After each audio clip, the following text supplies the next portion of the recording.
Hi everyone, welcome back to tech Pimba channel. ನಾವು previous ವಿಡಿಯೋದಾಗ tokenization ನೋಡಿದ್ವಿ. ಈ ವಿಡಿಯೋದಾಗ ನಾವು ಟ್ರಾನ್ಸ್ಫಾರ್ಮರ್ ಆರ್ಕಿಟೆಕ್ಚರ್ ನೋಡೋಣ ಅಂತ. ಇದ transformer architecture diagram. To left ಸೈಡ್ದಾಗ ಇರೋದಕ್ಕೆ ಎನ್ಕೋಡರ್ ಟ್ರಾನ್ಸ್ಫಾರ್ಮರ್ ಅಂತ ಹೇಳಿ ಕರೀತಾರ, ರೈಟ್ ಸೈಡ್ದಾಗ ಇರೋದಕ್ಕೆ ಡಿಕೋಡರ್ ಟ್ರಾನ್ಸ್ಫಾರ್ಮರ್ ಅಂತ ಹೇಳಿ ಕರೀತಾರ. ಹೈ ಲೆವೆಲ್ದಾಗ ಎನ್ಕೋಡರ್ ಟ್ರಾನ್ಸ್ಫಾರ್ಮರ್ ಇನ್ಪುಟ್ ಸೆಂಟೆನ್ಸ್ದಾಗಿರುವಂಥ ಪ್ರತಿಯೊಂದು ವರ್ಡ್ನ ಅದ್ರ ರಿಲೇಶನ್ಶಿಪ್ನ ಅರ್ಥ ಮಾಡ್ಕೊಂಡ ಆ ಸೆಂಟೆನ್ಸ್ನ ರೀಪ್ರೆಸೆಂಟೇಷನ್ ಅಥವಾ ಕಂಟೆಕ್ಸ್ನ ಜನರೇಟ್ ಮಾಡ್ತೈತಿ. ಡಿಕೋಡರ್ ಟ್ರಾನ್ಸ್ಫಾರ್ಮರ್ ಆ ಕಂಟೆಕ್ಸ್ನ ಅಥವಾ ರೀಪ್ರೆಸೆಂಟೇಷನ್ ಅರ್ಥ ಮಾಡ್ಕೊಂಡ one token at a time generate ಮಾಡಕ್ಕೆ ಸ್ಟಾರ್ಟ್ ಮಾಡ್ತೈತಿ. ನಾವು ಫಸ್ಟ್ ಎನ್ಕೋಡರ್ ಟ್ರಾನ್ಸ್ಫಾರ್ಮರ್ಸ್ನ ಇನ್ ಡೀಟೇಲ್ ಆಗಿ ನೋಡೋಣ ಅಂತ, ಅದಾದ್ಮೇಲೆ ಡಿಕೋಡರ್ ಟ್ರಾನ್ಸ್ಫಾರ್ಮರ್ಸ್ನ ನೋಡೋಣ ಅಂತ. ಎನ್ಕೋಡರ್ ಟ್ರಾನ್ಸ್ಫಾರ್ಮರ್ಸ್ದಾಗ ಇಷ್ಟೆಲ್ಲ ಸ್ಟೆಪ್ಸ್ ಅದಾವ. ನಾವು with example one by one ಈ ಎಲ್ಲ ಸ್ಟೆಪ್ಸ್ ನೋಡೋಣ ಅಂತ. Let's A user the cat drank milk ಅಂತೇಳಿ ಇನ್ಪುಟ್ ಕೊಟ್ಟ. ಫಸ್ಟ್ ಈ ಸೆಂಟೆನ್ಸ್ ಆಗಿರುವಂಥ ಪ್ರತಿಯೊಂದು ವರ್ಡ್ ಸ್ಪಿಟ್ ಆಗ್ತಾವ. ದ ಅನ್ನೋದೊಂದು ವರ್ಡ್, ಕ್ಯಾಟ್ ಅನ್ನೋದೊಂದು ವರ್ಡ್, ಡ್ರ್ಯಾಂಕ್ ಅನ್ನೋದೊಂದು ವರ್ಡ್, ಮಿಲ್ಕ್ ಅನ್ನುವಂಥದ್ದು ಒಂದು ವರ್ಡ್. ಸೊ ಪ್ರತಿಯೊಂದು ವರ್ಡ್ಗೂ ಏನಾಗ್ತೈತಿ ಅಂದ್ರೆ ನಂಬರ್ ಅಸೈನ್ ಆಗ್ತಾವ. ಈ ಪ್ರೊಸೆಸ್ಗೆ ಏನಂತ ಹೇಳಿ ಕರೀತಾರ ಅಂದ್ರೆ ಟೋಕನೈಸೇಷನ್ ಅಂತ ಹೇಳಿ ಕರೀತಾರ. ಸೊ ಟೋಕನೈಸೇಷನ್ ಅಂತಂದ್ರೆ ಏನ, ಟೆಕ್ಸ್ಟ್ನ ನಂಬರ್ ಆಗಿ ಕನ್ವರ್ಟ್ ಮಾಡುವಂಥ ಪ್ರೊಸೆಸ್ಗೆ ಟೋಕನೈಸೇಷನ್ ಅಂತ ಹೇಳಿ ಕರೀತಾರ. ಯಾಕೆ ಇದು ಟೋಕನೈಸೇಷನ್ ಇಂಪಾರ್ಟೆಂಟ್ ಸ್ಟೆಪ್ ಅಂತಂದ್ರೆ ಇವೆಲ್ಲ ಮಾಡಲ್ ಟೆಕ್ಸ್ಟ್ಗಿಂತ ನಂಬರ್ಸ್ ಜೊತೆ ಚಲೋತೆಗೆ ಪರ್ಫಾರ್ಮ್ ಮಾಡ್ತಾವ. ಅದ್ರ ಸಲುವಾಗಿ ಟೋಕನೈಸೇಷನ್ ಇಂಪಾರ್ಟೆಂಟ್ ಸ್ಟೆಪ್. ಇನ್ನೊಂದೇನು ರೀಸನ್ ಅಂತಂದ್ರೆ ಈ ಮಾಡೆಲ್ದಾಗ ಇದೆಲ್ಲಾನು ಪ್ರೊಸೆಸ್ ಆಗ್ಬೇಕಂದ್ರೆ ಬಹಳಷ್ಟು ಮ್ಯಾಥ್ ಫಾರ್ಮುಲಾ ನಾವು ಅಪ್ಲೈ ಮಾಡ್ಬೇಕಾಗ್ತೈತಿ. ಸೊ ಅದಕ್ಕೆ ಟೋಕನೈಸೇಷನ್ ಇಂಪಾರ್ಟೆಂಟ್ ಸ್ಟೆಪ್. ಟೋಕನೈಸೇಷನ್ ಆದ್ಮೇಲೆ ಇನ್ಪುಟ್ ಎಂಬೆಡಿಂಗ್ ಬರ್ತೈತಿ. ಇನ್ಪುಟ್ ಎಂಬೆಡಿಂಗ್ದಾಗ ಟೋಕನ್ಸ್ ಎಲ್ಲಾನು ಟೆನ್ಸ್ ವೆಕ್ಟರ್ ಗತೆ ಕನ್ವರ್ಟ್ ಆಗ್ತಾವ. ಟೆನ್ಸ್ ವೆಕ್ಟರ್ ಅಂತಂದ್ರೆ ಈ ರೀತಿ ನಂಬರ್ಸ್. ಲೆಟ್ಸ್ ಎ ನಮ್ಮ ಕಡೆ ಒಂದು ಹ್ಯೂಜ್ ಮ್ಯಾಥಮೆಟಿಕಲ್ ಸ್ಪೇಸ್ ಐತಿ, ಅದನ್ನ ನಾವು ವೈ ಆಕ್ಸಿಸ್ ಆಮೇಲೆ ಎಕ್ಸ್ ಆಕ್ಸಿಸ್ ಆಗಿ ರೀಪ್ರೆಸೆಂಟ್ ಮಾಡಕತ್ತೀವ.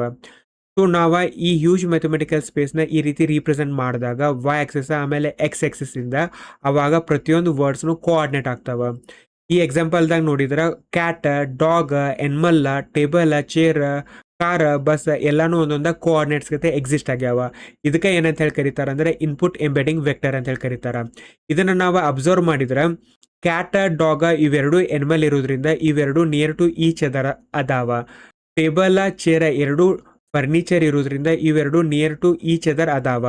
ಕಾರ, ಬಸ್ ಇವೆರಡು ವೆಹಿಕಲ್ ಇರೋದ್ರಿಂದ ಇವೆರಡು ನಿಯರ್ ಟು ಈಚ್ ಅದರ್ ಅದಾವ. ಸೊ ಈ ಸ್ಟೆಪ್ದಾಗ ಎನ್ಕೋಡರ್ ಏನ್ ಮಾಡ್ತೈತಿ ಅಂತಂದ್ರೆ ಪ್ರತಿಯೊಂದು ವರ್ಡ್ ಮೀನಿಂಗ್ನ ಅಂಡರ್ಸ್ಟ್ಯಾಂಡ್ ಮಾಡ್ಕೋತೈತಿ. ಆಮೇಲೆ ಒಂದು ಕೆಟಗರಿ ಆಫ್ ದ ವರ್ಡ್ಸ್ ಇನ್ನೊಂದು ಕೆಟಗರಿ ಆಫ್ ದ ವರ್ಡ್ಸ್ ಜೊತೆ ಯಾವ ರೀತಿ ರಿಲೇಟೆಡ್ ಅದಾವ ಅನ್ನೋದು ಗೊತ್ತಾಕೈತಿ. ಲೆಟ್ಸ್ ಸೇ ಫಸ್ಟ್ ನಮ್ಗೆ cat sat on the table ಅಂತೇಳಿ ಸೆಂಟೆನ್ಸ್ ಬಂತ. ಅವಾಗ ಫಸ್ಟ್ ಕ್ಯಾಟ್ ಅಂತಂದ್ರೆ ಎನಿಮಲ್ ಅಂತೇಳಿ ಎನ್ಕೋಡರ್ ಅಂಡರ್ಸ್ಟ್ಯಾಂಡ್ ಮಾಡ್ಕೋತೈತಿ. ಅದಾದ್ಮೇಲೆ cat sat on the table, table ಅನ್ನೋದು ಅಂತಂದ್ರೆ ಫರ್ನಿಚರ್ ಅಂತೇಳಿ ಅದ ಅಂಡರ್ಸ್ಟ್ಯಾಂಡ್ ಮಾಡ್ಕೋತೈತಿ. ಅದಾದ್ಮೇಲೆ ಎನಿಮಲ್ ಆಮೇಲೆ ಫರ್ನಿಚರ್ ಯಾವ ರೀತಿ ರಿಲೇಟೆಡ್ ಅದಾವ ಅಂತೇಳಿ ಇದ ಫಿಗರ್ ಔಟ್ ಮಾಡ್ತೈತಿ. ಈ ಕೇಸ್ದಾಗ ಡೌನ್ವರ್ಡ್ ಡೈರೆಕ್ಷನ್ದಾಗ ಐತಿ ಅಂತೇಳಿ ಅದ ಫಿಗರ್ ಔಟ್ ಮಾಡ್ತೈತಿ. Next time dog sat on the chair ಅಂತೇಳಿ ಬಂದಾಗ ಡಾಗ್ ಅನ್ನೋದೇನ ಎನಿಮಲ್ ಅಂತೇಳಿ ಗೊತ್ತಾಕೈತಿ, ಚೇರ್ ಅನ್ನೋದ ಫರ್ನಿಚರ್ ಅಂತೇಳಿ ಗೊತ್ತಾಕೈತಿ. ಸೊ ಅದ್ರ ಸಲುವಾಗಿ ಅದ ಡೌನ್ವರ್ಡ್ ಡೈರೆಕ್ಷನ್ದಾಗ ಹೋಗ್ಬೇಕು ಅನ್ನೋದ ಬೇಸಿಕಲಿ ಎನ್ಕೋಡರ್ ಫಿಗರ್ ಔಟ್ ಮಾಡ್ತೈತಿ. ಸೊ ಈ ರೀತಿ ಇನ್ಪುಟ್ ಎಂಬೆಡಿಂಗ್ದಾಗ ಟೋಕನ್ಸ್ ಡೆನ್ಸ್ ವೆಕ್ಟರ್ ಗತೆ ಕನ್ವರ್ಟ್ ಆಗ್ತಾವ. ಈ ಸ್ಟೆಪ್ದಾಗ ಪ್ರತಿಯೊಂದು ವರ್ಡ್ ಮೀನಿಂಗ್ ಆಮೇಲೆ ಒಂದು ಕೆಟಗರಿ ಆಫ್ ದ ವರ್ಡ್ಸ್ ಇನ್ನೊಂದು ಕೆಟಗರಿ ಆಫ್ ದ ವರ್ಡ್ ಜೊತೆ ಯಾವ ರೀತಿ ರಿಲೇಟೆಡ್ ಅದಾವ ಅನ್ನೋದ ಎನ್ಕೋಡರ್ ಅಂಡರ್ಸ್ಟ್ಯಾಂಡಿಂಗ್ ಮಾಡ್ಕೋತೈತಿ. ಇದನ್ನ ನಾವು ವಿಜುವಲಿ ನೋಡೋದಾದ್ರೆ ನಮಗ ಇದ ಈ ರೀತಿ ಕಾಣ್ತೈತಿ. ಸೊ ಇದ ನಮಗ ಲೋಡ್ ಆಗ್ತೈತಿ. ಇದ ಲೋಡ್ ಆಗಿಂದ ನಾವು ನೋಡ್ಬೋದು ಇಲ್ಲೇ ಯಾವ ರೀತಿ ಇದು ಕಾಣ್ತೈತಿ ಅಂತ ಹೇಳಿ. ಸೊ ಇದು ನಮ್ದು ಟೆನ್ಸರ್ ಎಂಬೆಡೆಡ್ ಪ್ರೊಜೆಕ್ಟರ್ ಅಂತೇಳಿ. ಸೊ ಇಲ್ಲೇ ಎವ್ರಿ ವರ್ಡ್ ಒಂದೊಂದು ಡಾಟ್ ಆಗಿ ರೀಪ್ರೆಸೆಂಟ್ ಮಾಡಕತ್ತಾರ. ಪ್ರತಿಯೊಂದು ಡಾಟನು ಒಂದೊಂದು ವರ್ಡ್. ಸೊ ಇಲ್ಲಿ ನಾವು ನೋಡಿದ್ರೆ ರೀಡ್ಸ್, ಬೀಟಿಂಗ್, ಸಿಕ್ಸ್. ಸೊ ಇಲ್ಲಿ ಯಾವ್ಯಾವ ವರ್ಡ್ ಸೇಮ್ ಮೀನಿಂಗ್ ಐತಲ್ಲ ಅವನ್ನೆಲ್ಲಾನು ನಿಯರ್ ಟು ಈಚ್ ಅದರ ಪ್ಲೇಸ್ ಮಾಡ್ಯಾರ. ಈ ರೀತಿ ನಮ್ದು input embedding 2D or 3D ಸ್ಪೇಸ್ದಾಗ ಕಾಣ್ತೈತಿ. ಯೂಸಲಿ ರಿಯಲ್ ವರ್ಲ್ಡ್ ಟ್ರಾನ್ಸ್ಫಾರ್ಮರ್ದಾಗ ಈ input embedding very high dimensional ಆಗ ಅಂದ್ರೆ 100 or 1000 ಡೈಮೆನ್ಷನ್ದಾಗ ಎಕ್ಸಿಸ್ಟೆಂಟ್ ಇರ್ತೈತಿ ಇದಕ್ಕೆ. ಸೊ ಇಷ್ಟಿದೆ ಇನ್ಪುಟ್ ಎಂಬೆಡಿಂಗ್ ಬಗ್ಗೆ. ನೆಕ್ಸ್ಟ್ ಇನ್ಪುಟ್ ಎಂಬೆಡಿಂಗ್ ಆದ್ಮೇಲೆ ಪೊಸಿಷನಲ್ ಎನ್ಕೋಡಿಂಗ್ ಅಂತ ಹೇಳಿ ಬರ್ತೈತಿ. ಸೊ ಇನ್ಪುಟ್ ಎಂಬೆಡಿಂಗ್ದಾಗ ನಮಗೆ ಪ್ರತಿಯೊಂದು ವರ್ಡ್ ಮೀನಿಂಗ್ ಗೊತ್ತಾಯ್ತಾ, ಆಮೇಲೆ ಯಾವ ರೀತಿ ಒಂದು ವರ್ಡ್ಸ್ ಅಂದ್ರೆ ಒಂದು ಕೆಟಗರಿ ಆಫ್ ದ ವರ್ಡ್ಸ್ ಇನ್ನೊಂದು ಕೆಟಗರಿ ಆಫ್ ದ ವರ್ಡ್ ಜೊತೆ ರಿಲೇಟೆಡ್ ಅದಾವ ಅನ್ನೋದು ಗೊತ್ತಾತ. ಆದ್ರೆ ಒಂದು ಇಲ್ಲೇ ಪ್ರಾಬ್ಲಮ್ ಐತಿ. ಲೆಟ್ಸ್ ಎ ನಮಗೆ ಎರಡು ಸೆಂಟೆನ್ಸ್ ಬಂತು. Dog bites a cat, cat bites a dog, ಅಥವಾ dog bites a man, man bites a dog ಅಂತೇಳಿ ಎರಡು ಸೆಂಟೆನ್ಸ್ ಬಂದು. ಇವೆರಡು ಡಿಫ್ರೆಂಟ್ ಸೆಂಟೆನ್ಸ್. ಆದ್ರೆ ಇವೆರಡು ಸೆಂಟೆನ್ಸ್ದಾಗ ವರ್ಡ್ಸ್ ಸೇಮ್ ಅದಾವ. ಒಂದನೇ ಸೆಂಟೆನ್ಸ್ದಾಗು ಡಾಗ್ ಬೈಟ್ಸ್ ಮ್ಯಾನ್ ಅಂತ ಹೇಳೈತಿ. ಎರಡನೇ ಸೆಂಟೆನ್ಸ್ದಾಗು ವರ್ಡ್ಸ್ ಮ್ಯಾನ್ ಬೈಟ್ಸ್ ಡಾಗ್ ಅಂತ ಹೇಳೈತಿ. ಸೀಕ್ವೆನ್ಸ್ ಆಫ್ ದ ವರ್ಡ್ಸ್ ಇಲ್ಲದೆ ಇರೋದ್ರಿಂದ ಇದಕ್ಕೆ ಏನಂತ ಹೇಳಿ ಗೊತ್ತಾಗಿಲ್ಲ. ಇವೆರಡು ಡಿಫ್ರೆಂಟ್ ಸೆಂಟೆನ್ಸ್ ಅಂತ ಹೇಳಿ ಗೊತ್ತಾಗಿಲ್ಲ. ಅದ್ರ ಸಲುವಾಗಿ ಪೊಸಿಷನಲ್ ಎನ್ಕೋಡಿಂಗ್ ಏನ್ ಮಾಡ್ತೈತಿ ಅಂದ್ರೆ ಪ್ರತಿಯೊಂದು ಟೋಕನ್ಗೂ ಪೊಸಿಷನಲ್ ಇನ್ಫಾರ್ಮೇಶನ್ ಆಡ್ ಮಾಡ್ತೈತಿ. ಲೈಕ್ ಫಸ್ಟ್ ಸೆಂಟೆನ್ಸ್ದಾಗ dog is at the first position, bites is at the second position, man is at the third position ಅಂತೇಳಿ ಈ ಪೊಸಿಷನಲ್ ಇನ್ಫಾರ್ಮೇಶನ್ ಆಡ್ ಮಾಡುವಂತ ಕೆಲಸ ಪೊಸಿಷನಲ್ ಎನ್ಕೋಡಿಂಗ್ ಮಾಡ್ತೈತಿ. ಇದರಿಂದ ಏನಾಗ್ತೈತಿ ಅಂತಂದ್ರೆ ಯಾವ ವರ್ಡ್ ಯಾವ ಪೊಸಿಷನ್ದಾಗ ಐತಿ ಅನ್ನೋದ ಎನ್ಕೋಡರ್ಗೆ ಗೊತ್ತಾಕೈತಿ. ಟುಗೆದರ್ ಈ ಇನ್ಪುಟ್ ಎಂಬೆಡಿಂಗ್ ಆಮೇಲೆ ಪೊಸಿಷನಲ್ ಎನ್ಕೋಡಿಂಗ್ ಇವೆರಡೂ ಕೂಡಿ ಏನಾಗ್ತಾವ ಅಂತಂದ್ರೆ ಫೈನಲ್ ಎಂಬೆಡಿಂಗ್ ಅಂತೇಳಿ ಆಗ್ತೈತಿ. ಈ final embedding multi head attention ಅನ್ನುವಂಥ ಕಂಪೋನೆಂಟ್ಗೆ ಹೋಗ್ತಾವ. ಮಲ್ಟಿ ಹೆಡ್ ಅಟೆನ್ಷನ್ ನೋಡೋಕ್ಕಿಂತ ಮೊದಲ ಅಟೆನ್ಷನ್ ನೋಡೋಣ ಅಂತ. ಲೆಟ್ಸ್ ಸೇ ಈ ರೀತಿ ಸೆಂಟೆನ್ಸ್ ಐತಿ, the cat sat on the mat because it was tired ಅಂತ ಹೇಳಿ. ನಮಗೆ ಇಲ್ಲೇ relationship between the it cat ಗೊತ್ತಾಗತ್ತ. ಅದಕ್ಕೆ ನಾವು ಇಟ್ ಅಂತಂದ್ರೆ ಕ್ಯಾಟ್ ಅಂತೇಳಿ ಹೇಳ್ತೀವಿ. ಆದ್ರೆ ಓಲ್ಡರ್ RNN ಮಾಡಲ್ದಾಗ ಈ ರೀತಿ ಸೆಂಟೆನ್ಸ್ ಇದ್ದಾಗ ಅವಕ್ಕ ಇಟ್ ಅಂತಂದ್ರೆ ಕ್ಯಾಟ್ ಅಂತೇಳಿ ಗೊತ್ತಾಗ್ತಿರ್ಲಿಲ್ಲ. ಸೊ ಈ ರೀತಿ ಸೆಂಟೆನ್ಸ್ ಬಂದಾಗ RNN ಮಾಡಲ್ ಏನು ಮಾಡ್ತಿದ್ದು ಅಂದ್ರೆ ಸೇಮ್ ಲೇಯರ್ನ ಮಲ್ಟಿಪಲ್ ಟೈಮ್ಸ್ ರನ್ ಮಾಡ್ತಿದ್ದು. ಈ ಒಂದು ಸೇಮ್ ಲೇಯರ್ನ ಮಲ್ಟಿಪಲ್ ಟೈಮ್ಸ್ ರನ್ ಮಾಡಿದ್ರು ಸಹ ಅವಕ್ಕ relationship between the it cat ಗೊತ್ತಾಗ್ತಿರ್ಲಿಲ್ಲ. ಅದ್ರ ಸಲುವಾಗಿ ಅವಕ್ಕ ಇಟ್ ಅಂದ್ರೆ ಕ್ಯಾಟ್ ಅಂತೇಳಿ ಇಲ್ಲೇ ಅರ್ಥ ಆಗ್ತಿರ್ಲಿಲ್ಲ. ಇದನ್ನ ಅಡ್ರೆಸ್ ಮಾಡಾಕ ಟ್ರಾನ್ಸ್ಫಾರ್ಮರ್ದಾಗ ಅಟೆನ್ಷನ್ ಅಂತೇಳಿ ಕಾನ್ಸೆಪ್ಟ್ನ ತೊಗೊಂಬಂದ್ರ. ಅಟೆನ್ಷನ್ದಾಗ ಏನಾಗ್ತಿತ್ತು ಅಂತಂದ್ರೆ ಸೆಂಟೆನ್ಸ್ದಾಗಿರುವಂಥ ಪ್ರತಿಯೊಂದು ವರ್ಡು ಇನ್ನೊಂದು ವರ್ಡ್ ಜೊತೆ ಕಮ್ಯುನಿಕೇಟ್ ಮಾಡಿ ಅದ್ರದ ಕಂಟೆಕ್ಸ್ಟ್ ಆಮೇಲೆ relationship between the tokens words ಗೊತ್ತಾಗ್ತಿತ್ತು. ಸೊ ಈ ಡಯಾಗ್ರಾಮ್ದಾಗ ನೋಡಿದ್ರೆ ಪ್ರತಿಯೊಂದು ವರ್ಡು ಅಥವಾ ಟೋಕನ್ನು ಇನ್ನೊಂದ್ರ ಜೊತೆ ಕಮ್ಯುನಿಕೇಟ್ ಮಾಡಾಕತ್ತಾವ. ಸೊ ಇಲ್ಲೇ ಇಟ್ ಡೈರೆಕ್ಟ್ಲಿ ಕ್ಯಾಟ್ ಜೊತೆ ಕಮ್ಯುನಿಕೇಟ್ ಮಾಡಾಕ್ತೈತಿ. ಅದ್ರ ಸಲುವಾಗಿ ಎನ್ಕೋಡರ್ ಟ್ರಾನ್ಸ್ಫಾರ್ಮರ್ಗೆ ಇಲ್ಲೇ relationship between the it cat ಗೊತ್ತಾಗುತ್ತೆ. ಅದಕ್ಕೆ ಇಲ್ಲೇ ಇಟ್ ಅಂತಂದ್ರೆ ಕ್ಯಾಟ್ ಅಂತೇಳಿ ಗೊತ್ತಾಗುತ್ತೆ. ಇದಕ್ಕೆ ಏನಂತೇಳಿ ಕರೀತಾರ ಅಂದ್ರೆ ಅಟೆನ್ಷನ್ ಅಂತೇಳಿ ಕರೀತಾರ. ನೆಕ್ಸ್ಟ್ ಮಲ್ಟಿ ಹೆಡ್ ಅಟೆನ್ಷನ್ ಅನ್ನು ಲೆಟ್ಸ್ ಸೇ ನಾವು ಒಂದು ಕ್ರಿಕೆಟ್ ಮ್ಯಾಚ್ ನೋಡಾಕತ್ತೀವ. ನಾವು ಮ್ಯಾಚ್ ನೋಡೋ ಮುಂದೆ ಒಂದೇ ಕಡೆ ಅಟೆನ್ಷನ್ನ ಕೊಡಂಗಿಲ್ಲ. ನಾವು ಮ್ಯಾಚ್ ನೋಡೋ ಮುಂದೆ ಯಾರು ಬ್ಯಾಟಿಂಗ್ ಮಾಡಾಕ್ತಾರ, ಯಾರು ಬೌಲಿಂಗ್ ಮಾಡಾಕ್ತಾರ, ಫೀಲ್ಡಿಂಗ್ ಹೆಂಗೆ ಸೆಟ್ ಆಗೈತಿ. ಸೊ ಈ ರೀತಿ ನಾವು ಅಟ್ ದ ಸೇಮ್ ಟೈಮ್ ಭಾಳ ಕಡೆ ಅಟೆನ್ಷನ್ ಕೊಡ್ತೀವಿ. ಇದರಿಂದ ನಮ್ಗೆ ಗೇಮ್ ಯಾವ ಡೈರೆಕ್ಷನ್ದಾಗ ಹೊಂಟೈತಿ ಗೇಮನ್ನ ಅಂಡರ್ಸ್ಟ್ಯಾಂಡ್ ಮಾಡ್ಕೊಳಕ್ಕೆ ನಮ್ಗೆ ಸಾಧ್ಯ ಆಗತ್ತೆ. ಸಿಮಿಲರ್ಲಿ ಮಲ್ಟಿ ಹೆಡ್ ಅಟೆನ್ಷನ್ದಾಗ ಮೋರ್ ದೆನ್ ಒನ್ ಹೆಡ್ಸ್ ಇರ್ತಾವ. ಒಂದು ಹೆಡ್ ಒಂದ್ರ ಮ್ಯಾಗ ಫೋಕಸ್ ಮಾಡ್ತೈತಿ. ಒಂದು ಹೆಡ್ ಗ್ರಾಮರ್ ಅರ್ಥ ಮಾಡ್ಕೋತೈತಿ, ಇನ್ನೊಂದು ಹೆಡ್ ಸ್ಪೆಲ್ಲಿಂಗ್ ಅರ್ಥ ಮಾಡ್ಕೋತೈತಿ, ಇನ್ನೊಂದು ಹೆಡ್ ಸಬ್ಜೆಕ್ಟ್ ಆಬ್ಜೆಕ್ಟ್ ರಿಲೇಶನ್ಶಿಪ್ನ ಅರ್ಥ ಮಾಡ್ಕೋತೈತಿ. ಸೊ ಈ ರೀತಿ ಮಲ್ಟಿ ಹೆಡ್ ಅಟೆನ್ಷನ್ದಾಗ ಏನಾಗ್ತೈತಿ ಅಂದ್ರೆ ಡಿಫ್ರೆಂಟ್ ಹೆಡ್ಸ್ ಇರ್ತಾವ. ಪ್ರತಿಯೊಂದು ಹೆಡ್ಡು ಡಿಫ್ರೆಂಟ್ ಏರಿಯಾಸ್ ಮ್ಯಾಗ ಫೋಕಸ್ ಮಾಡ್ತಾವ. ಇದರಿಂದ ನಮಗೆ ಕಂಟೆಕ್ಸ್ಟ್ ಆಫ್ ದ ಸೆಂಟೆನ್ಸ್ ಅರ್ಥ ಆಗುತ್ತೆ. ನೆಕ್ಸ್ಟ್ ಈ ಅಂಡರ್ಸ್ಟ್ಯಾಂಡಿಂಗ್ ಫೀಡ್ ಫಾರ್ವರ್ಡ್ ನೆಟ್ವರ್ಕ್ ಸ್ಟೆಪ್ಪಿಗೆ ಹೋಗುತ್ತೆ. ಈ ಸ್ಟೆಪ್ದಾಗ ಕಲೆಕ್ಟ್ ಆಗಿರುವಂಥ ಇನ್ಫಾರ್ಮೇಷನ್ ಫರ್ದರ್ ಪ್ರೊಸೆಸ್ ಆಗುತ್ತೆ. So multi head attention different attention ಕೊಟ್ಟ ಏನಾಗುತ್ತೆ ಇನ್ಫಾರ್ಮೇಷನ್ ಕಲೆಕ್ಟ್ ಮಾಡ್ತಾವ. ಫೀಡ್ ಫಾರ್ವರ್ಡ್ ನೆಟ್ವರ್ಕ್ ಆ ಅಂಡರ್ಸ್ಟ್ಯಾಂಡಿಂಗ್ನ ಪ್ರೊಸೆಸ್ ಮಾಡ್ತೈತಿ. ಫೀಡ್ ಫಾರ್ವರ್ಡ್ ನೆಟ್ವರ್ಕ್ ಸ್ಟೆಪ್ ಆದ್ಮೇಲೆ same encoder block multiple times run ಆಗುತ್ತೆ. ಇದರಿಂದ ಈಚ್ ಲೇಯರ್ದಾಗ ಕಂಟೆಕ್ಸ್ಟ್ ಆಫ್ ದ ಸೆಂಟೆನ್ಸ್ ಜಾಸ್ತಿ ಎನ್ಕೋಡರ್ ಟ್ರಾನ್ಸ್ಫಾರ್ಮರ್ಗೆ ಅರ್ಥ ಆಗುತ್ತೆ. ಇದನ್ನ ವಿತ್ ಎಕ್ಸಾಂಪಲ್ ಹೇಳೋದಾದ್ರೆ ಲೆಟ್ಸ್ ಸೇ ಒಬ್ಬ ಸ್ಟೂಡೆಂಟ್ ಒಂದು ಸೆಂಟೆನ್ಸ್ನ ರೀಡ್ ಮಾಡಾಕ್ತಾನೆ. ಫಸ್ಟ್ ಟೈಮ್ ಅದನ್ನ ರೀಡ್ ಮಾಡಿದ್ಮೇಲೆ ಅವಂಗೆ ಎಂಟೈರ್ ಸೆಂಟೆನ್ಸ್ ಅರ್ಥ ಆಗಿಲ್ಲ. ಅದ ಸ್ಟೂಡೆಂಟ್ ಸೇಮ್ ಸೆಂಟೆನ್ಸ್ನ more than once twice thrice read ಮಾಡಿದಂತಂದ್ರೆ ಅವಂಗ ಪ್ರತಿ ಸಲ ರೀಡ್ ಮಾಡಿದಾಗೂ ಸೆಂಟೆನ್ಸ್ ವರ್ಡ್ಸ್ ಅರ್ಥ ಹಾಕೋತ ಹೋಗ್ತಾವ. ಸೊ ಫೈನಲಿ ಅವಂಗ ರೈಟರ್ ಏನು ಹೇಳ್ಬೇಕನ್ನಾಗ್ತಾನಲ್ಲ ಅದ ಎಂಟೈರ್ ಕಂಟೆಕ್ಸ್ಟ್ ಅವಂಗ ಅರ್ಥ ಆಗತ್ತೆ. ಸಿಮಿಲರ್ಲಿ ಎನ್ಕೋಡರ್ ಟ್ರಾನ್ಸ್ಫಾರ್ಮರ್ದಾಗ same encoder block multiple times run ಆಗೋದ್ರಿಂದ ಎನ್ಕೋಡರ್ ಟ್ರಾನ್ಸ್ಫಾರ್ಮರ್ಗೆ ಕಂಟೆಕ್ಸ್ಟ್ ಆಫ್ ದ ಸೆಂಟೆನ್ಸ್ ಅರ್ಥ ಆಗುತ್ತೆ. ಸೊ ಫೈನಲಿ ಅದೇನು ಮಾಡ್ತೈತಿ ಅಂತಂದ್ರೆ context or the representation of the original ಸೆಂಟೆನ್ಸ್ನ ಕ್ರಿಯೇಟ್ ಮಾಡ್ತೈತಿ. ಎನ್ಕೋಡರ್ ಟ್ರಾನ್ಸ್ಫಾರ್ಮರ್ ಕಂಪ್ಲೀಟ್ ಆದಮೇಲೆ ಡಿಕೋಡರ್ ಟ್ರಾನ್ಸ್ಫಾರ್ಮರ್ ಸ್ಟಾರ್ಟ್ ಆಗ್ತೈತಿ. Decoder transformer one output token at a time generate ಮಾಡ್ತೈತಿ. ನಾವು ಇದು ಯಾವ ರೀತಿ ವರ್ಕ್ ಆಗುತ್ತೆ ಅಂತ ಹೇಳಿ ವಿತ್ ಎಕ್ಸಾಂಪಲ್ ನೋಡೋಣ ಅಂತ.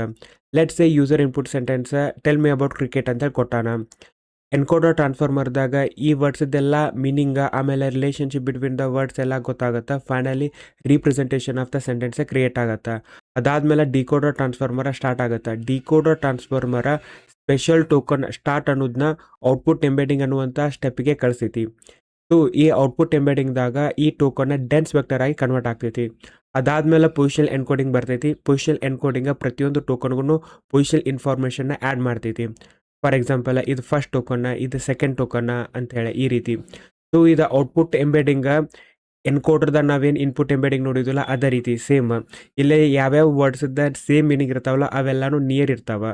ಸೊ ಈ ಫೇಸ್ದಾಗ ಮೀನಿಂಗ್ ಆಫ್ ದ ವರ್ಡ್ಸ್ ಯಾವ ರೀತಿ ಒಂದು ಕ್ಯಾಟಗರಿ ಆಫ್ ದ ವರ್ಡ್ಸ್ ಇನ್ನೊಂದು ಕ್ಯಾಟಗರಿ ಆಫ್ ದ ವರ್ಡ್ ಜೊತೆ ಕಮ್ಯುನಿಕೇಟ್ ಮಾಡ್ತಾವ ಅನ್ನೋದ ಡಿಕೋಡರ್ ಟ್ರಾನ್ಸ್ಫಾರ್ಮರ್ಗೆ ಗೊತ್ತಾಗುತ್ತೆ.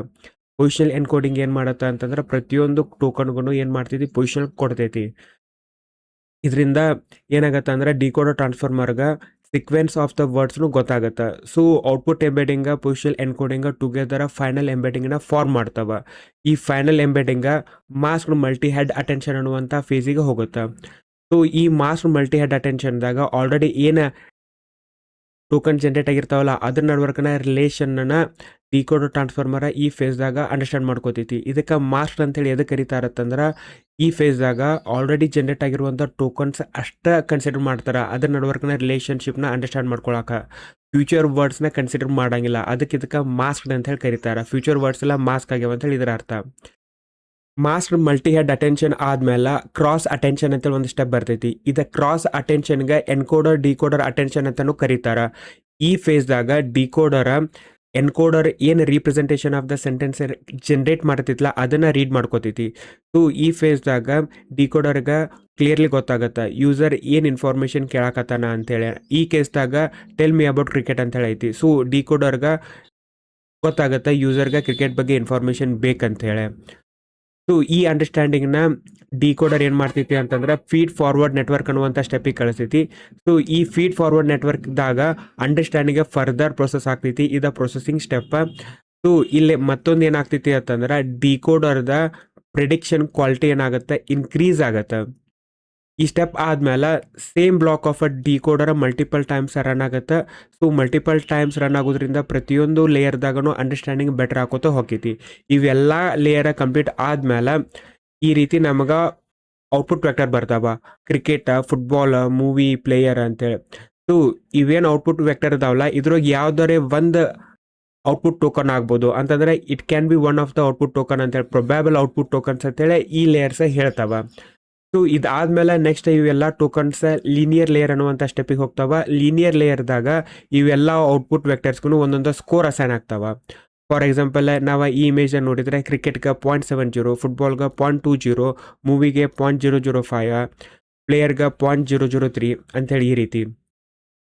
ನೆಕ್ಸ್ಟ್ ಇವೆಲ್ಲಾನು ನೆಕ್ಸ್ಟ್ ಸಾಫ್ಟ್ ಮ್ಯಾಕ್ಸ್ ಪ್ರೊಬ್ಯಾಬಿಲಿಟೀಸ್ ಅನ್ನುವಂಥ ಸ್ಟೆಪ್ಪಿಗೆ ಹೋಗ್ತಾವ. ಈ ಸ್ಟೆಪ್ದಾಗ ಇವೇನು ಸ್ಕೋರ್ ಇರ್ತಾವಲ್ಲ ಅವೆಲ್ಲನೂ ಪ್ರೊಬ್ಯಾಬಿಲಿಟಿಯಾಗಿ ಕನ್ವರ್ಟ್ ಆಗ್ತಾವ. ಸೊ ಇಲ್ಲೇನಾಗ್ತಾ ಕ್ರಿಕೆಟ್ಗೆ 70%, ಫುಟ್ಬಾಲ್ಗೆ 20%, ಮೂವಿಗೆ 5%. ಸೊ ಈ ರೀತಿ ಪ್ರೊಬ್ಯಾಬಿಲಿಟಿ ಕ್ಯಾಲ್ಕುಲೇಟ್ ಆಗುತ್ತೆ.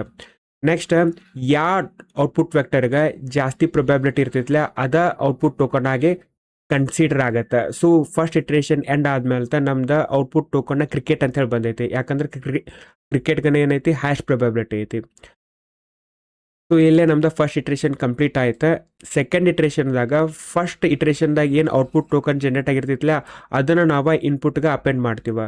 ಸೊ ಸೆಕೆಂಡ್ ಇಟ್ರೇಷನ್ದಾಗ ಇನ್ಪುಟ್ ಏನಾಗುತ್ತೆ ಅಂತಂದ್ರೆ ಸ್ಟಾರ್ಟ್ ಆ ಕ್ರಿಕೆಟ್ ಅಂತ ಹೇಳಿ ಆಗುತ್ತೆ. ಸೊ ಈ ಸ್ಟಾರ್ಟ್ ಆ ಕ್ರಿಕೆಟ್ ಅನ್ನೋದು ಅಗೇನ್ ಸೇಮ್ ಡಿಕೋಡರ್ ಸ್ಟೆಪ್ ಒಳಗೆ ಹೋಗುತ್ತೆ. ಔಟ್ಪುಟ್ ಎಂಬೆಡಿಂಗ್ ಹೋಗುತ್ತೆ, ಪೊಸಿಷನ್ ಎನ್ಕೋಡಿಂಗ್ ಹೋಗುತ್ತೆ, ನೆಕ್ಸ್ಟ್ ಲೀನಿಯರ್ ಲೇಯರ್ಗೆ ಹೋಗುತ್ತೆ, ಸಾಫ್ಟ್ ಮ್ಯಾಕ್ಸ್ ಪ್ರೊಬ್ಯಾಬಿಲಿಟೀಸ್ ಹೋಗುತ್ತೆ. ಲೆಟ್ಸ್ ಸೇ ಸೆಕೆಂಡ್ ಇಟ್ರೇಷನ್ದಾಗ ಔಟ್ಪುಟ್ ಟೋಕನ್ನ ಈಸ್ ಅಂತೇಳಿ ಪ್ರಿಡಿಕ್ಟ್ ಆಯ್ತು. ಸೊ ಥರ್ಡ್ ಇಟ್ರೇಷನ್ದಾಗ ಇನ್ಪುಟ್ ಏನಾಗುತ್ತೆ ಅಂದ್ರೆ ಸ್ಟಾರ್ಟ್ ಆ ಕ್ರಿಕೆಟ್ ಈಸ್. ಸೊ ಇಲ್ಲೇ ನಾವು ಈಸ್ನು ಆಗೇನೆ ಅಪೆಂಡ್ ಮಾಡಿವ. ಲೆಟ್ಸ್ ಸೇ ಥರ್ಡ್ ಇಟ್ರೇಷನ್ದಾಗ ಟೋಕನ್ನ ಎ ಅಂತೇಳಿ ಪ್ರಿಡಿಕ್ಟ್ ಆತ. ಫೋರ್ತ್ ಇಟ್ರೇಷನ್ದಾಗ ಇನ್ಪುಟ್ ಏನಾಗುತ್ತೆ ಅಂದ್ರೆ ಸ್ಟಾರ್ಟ್ ಆ ಕ್ರಿಕೆಟ್ ಈಸ್ ಎ ಅಂತ ಹೇಳಾಗತ್ತೆ. ಸೊ ಈ ರೀತಿ ಇದ ಲೂಪ್ ಕಂಟಿನ್ಯೂ ಆಕೋತ ಹೋಗುತ್ತೆ. ಎಲ್ಲಿ ತನಕ ಕಂಟಿನ್ಯೂ ಆಗುತ್ತೆ ಅಂತಂದ್ರೆ ಎಲ್ಲಿಗೆ ಯಾವಾಗ ಡಿಕೋಡರ್ ಎಂಡ್ ಅನ್ನುವಂಥ ಸ್ಪೆಷಲ್ ಟೋಕನ್ನ ಪ್ರಿಡಿಕ್ಟ್ ಮಾಡ್ತಿತ್ತಲ್ಲ ಅವಾಗ ಡಿಕೋಡರ್ ಗೊತ್ತಾಗುತ್ತೆ ಔಟ್ಪುಟ್ ಟೋಕನ್ನ ಫರ್ದರ್ ಜನರೇಟ್ ಮಾಡಬಾರ್ದು ಅಂತೇಳಿ. ಸೊ ಯಾವಾಗ ಎಂಡ್ ಅಂತೇಳಿ ಬರುತ್ತಾ ಅವಾಗ ಡಿಕೋಡರ್ ಜನ್ರೇಷನ್ ಆಫ್ ದ ಟೋಕನ್ನ ಸ್ಟಾಪ್ ಮಾಡ್ತೈತಿ. ಅದು ಆದ್ಮೇಲೆ ಏನಾಗುತ್ತೆ ಅಂತಂದ್ರೆ ನೆಕ್ಸ್ಟ್ ಯೂಸರ್ಗೆ ಎಂಟೈರ್ ಔಟ್ಪುಟ್ ಟೋಕನ್ ಇಲ್ಲಿ ತನಕ ಏನೇನು ಜನರೇಟ್ ಮಾಡೈತಲ್ಲ ಅದೆಲ್ಲನೂ ಯೂಸರ್ಗೆ ರೆಂಡರ್ ಆಗುತ್ತೆ. ಈ ರೀತಿ ಡಿಕೋಡರ್ ಟ್ರಾನ್ಸ್ಫಾರ್ಮರ್ ವರ್ಕ್ ಆಗುತ್ತೆ. ಸೊ ಇಷ್ಟಿದೆ ಟ್ರಾನ್ಸ್ಫಾರ್ಮರ್ ಆರ್ಕಿಟೆಕ್ಚರ್ ಬಗ್ಗೆ. ಯಾವ ರೀತಿ ಎನ್ಕೋಡರ್ ಟ್ರಾನ್ಸ್ಫಾರ್ಮರ್ ವರ್ಕ್ ಆಗುತ್ತೆ, ಯಾವ ರೀತಿ ಡಿಕೋಡರ್ ಟ್ರಾನ್ಸ್ಫಾರ್ಮರ್ ವರ್ಕ್ ಆಗುತ್ತೆ, ಯಾವ ರೀತಿ ಇವೆರಡು ವರ್ಕ್ ಆಗಿ ಫೈನಲಿ ಯೂಸರ್ಗೆ ಟೋಕನ್ಸ್ ಅಥವಾ ಟೆಕ್ಸ್ಟ್ ಸಿಗ್ತೈತಿ ಅಂತೇಳಿ. ಈ ವಿಡಿಯೋ ನಿಮಗೆ ಹೆಲ್ಪ್ಫುಲ್ ಆಗೈತಿ, ಹೊಸದೇನು ತಿಳ್ಕೊಳಾಗ್ತಿದ್ವಿ ಅಂತ ಅನಿಸ್ತಂದ್ರೆ ಈ ವಿಡಿಯೋಕ್ಕೆ ಲೈಕ್ ಮಾಡಿರಿ, ನಿಮ್ಮ ಫ್ರೆಂಡ್ಸ್ ಜೊತೆ ಎಲ್ಲ ಶೇರ್ ಮಾಡಿರಿ. Thanks for watching.